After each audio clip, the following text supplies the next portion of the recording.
Então, a Oficina de Desenho de Espaços Públicos, ela vem com um desafio, né, que é desenvolver um trabalho em 8 meses, em 10 territórios, e ela é baseada em metodologias internacionais da UNO-Habitat. Então, a gente fez um estudo das metodologias existentes e a gente adaptou, né, de forma que ela pudesse atender a demanda, né? Que na verdade, o nosso desafio é compreender esse espaço através do olhar do jovem, né? E, através dessa compreensão, a gente propor alguma transformação local. Se eu fosse classificar em 3 verbos, primeiro a gente propôs um momento de despertar o olhar, né? E aí esse despertar o olhar, ele está baseado numa caminhada exploratória, né? Onde os jovens eles passam a observar determinados aspectos do espaço urbano. E aí, depois dessa caminhada, a gente tem um processo de mapeamento afetivo do espaço, onde ele já começa a identificar alguns desafios do território, né? E aí, nesse processo de mergulhar no espaço, através de uma caminhada e de um mapeamento, a gente começa a refletir, né? E nesse processo, que seria esse segundo verbo, né? E aí, esse processo de reflexão entra muito na questão da nuvem de necessidades, né?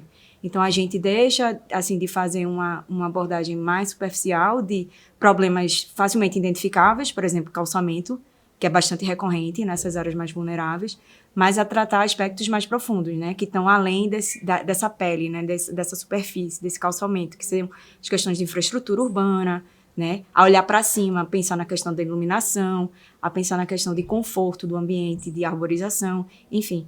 Então, esses 2 momentos, e principalmente esse primeiro, que é o despertar o olhar, né, ele vai dar base para o terceiro e último momento, que é o de desenhar, né, que seria esse terceiro verbo, né, o de propor.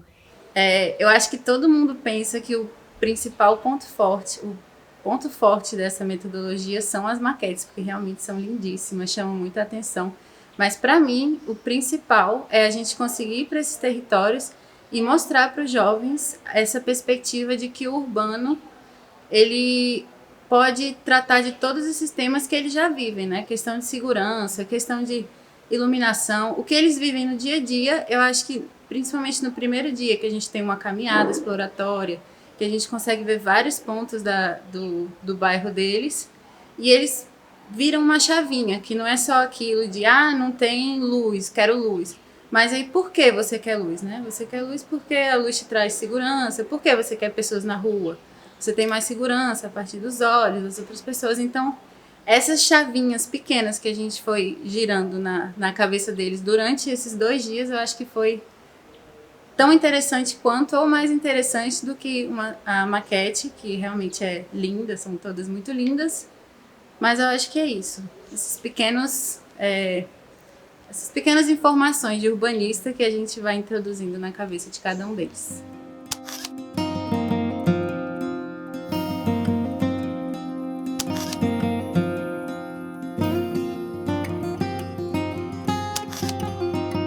A parceria com o ONU Habitat para a gente, no âmbito da cooperação com Pernambuco, foi um divisor de águas. Para o governo de Pernambuco, investir em metodologias que estivessem estruturadas, testadas, com valor capazes de construir evidências a partir da prática da vivência, do empoderamento, da ampliação da possibilidade para as populações exercerem seu direito de fala e participarem da construção coletiva. Isso para a gente foi essencial. Nos deu direcionamento, melhorou a capacidade de decisão das políticas, está nos legando um conjunto de possibilidades de implementação de novas práticas, qualificou a equipe, tem qualificado a equipe e, de fato, possibilitando o Estado de Pernambuco a construir uma política de prevenção mensurável, com capacidade de avaliar os impactos, com capacidade de avaliar as transformações. Quando a gente está falando de intervenção em espaços urbanos, a partir das metodologias que o escritório nos oferece, a partir dessa experiência que o escritório constrói com a população, constrói com os coletivos, nós estamos falando de uma transformação, de uma intervenção legitimada, o que pode e o que deve gerar uma sensação de pertencimento. Meu lugar, minha história, minha trajetória e a minha capacidade de exercer mudança. Sobre a questão de Recife, eu acho que foi muito interessante, porque mesmo sendo uma só cidade, a gente conseguiu ver 3 perfis completamente de jovens, de estrutura. Então, acho que foi muito rico. A gente vai levar isso com certeza com muitas lições para as próximas oficinas. E eu acho que no documento final a gente vai ter histórias muito ricas de muitos jovens e muita gente que participou e vai conseguir entregar muita coisa boa pra gente e muito aprendizado. E espero que a gente tenha passado muito aprendizado para eles também.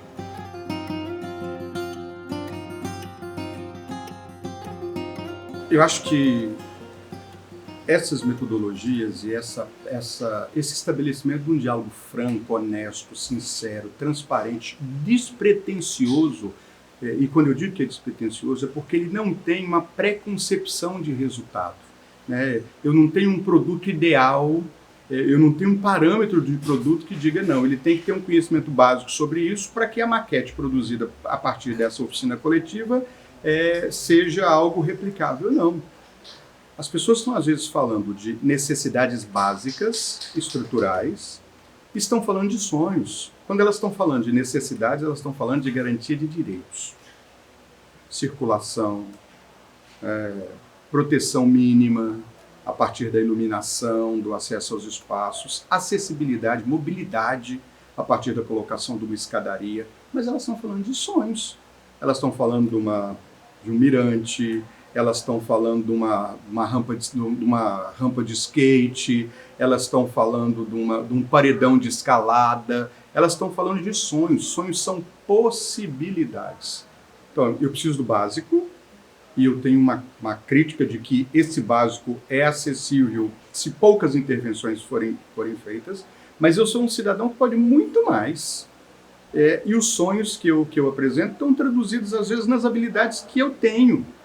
Então, esses adolescentes, às vezes, conseguem práticas culturais e esportivas com mínimos, né, com adaptações, com situações improvisadas que podem ser materializadas e migrarem para um espaço do esporte especializado, e são traduções de sonhos. Sonhos são possibilidades.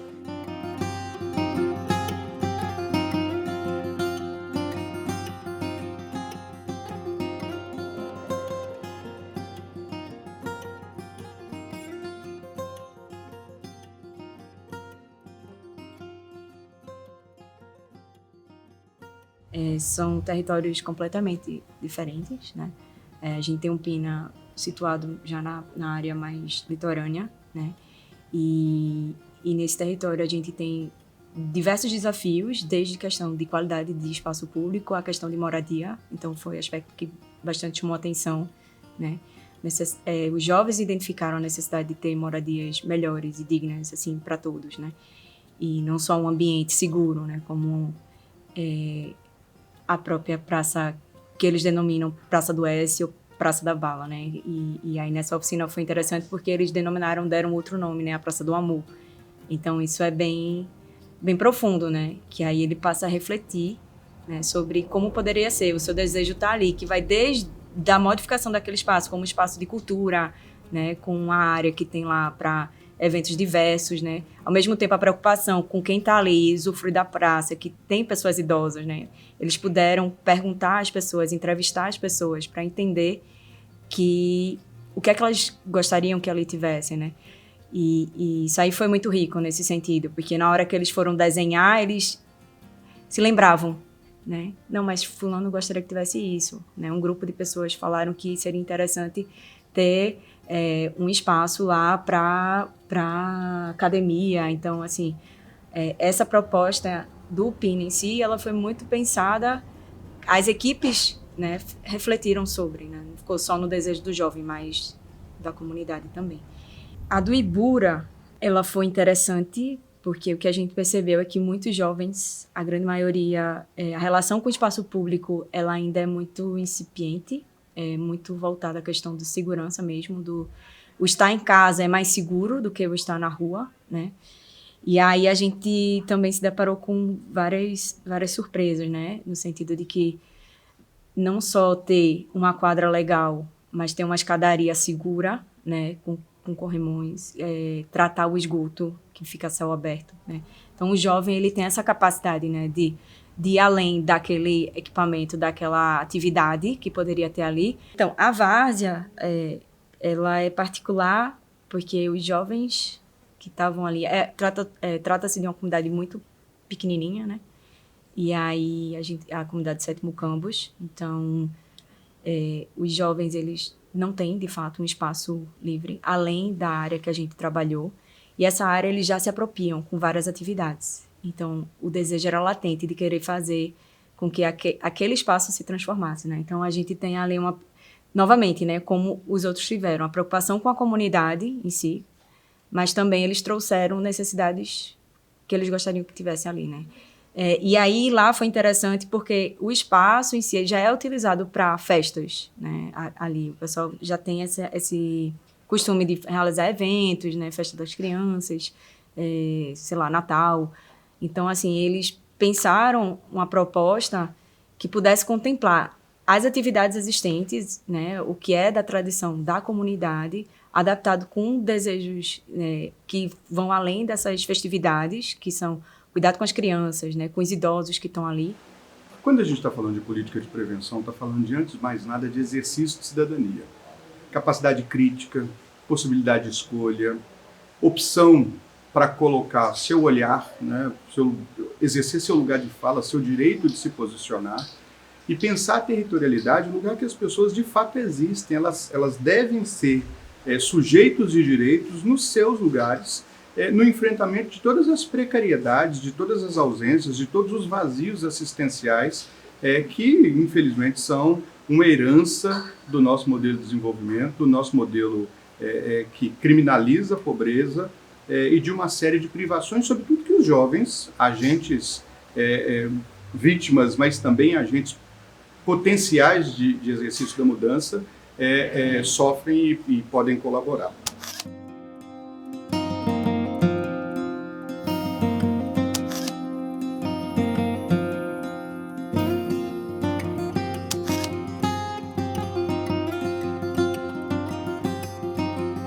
Bom, eu acho que a primeira coisa que a gente espera dessas entregas é criar alguns relatórios bem consistentes do que a gente teve durante esses dias, de dados mesmo, do que as caminhadas geraram, entrevistas, o que realmente aquele espaço, e não só a praça que foi analisada, o espaço público analisado, mas aquele entorno dos 400 metros caminháveis, né?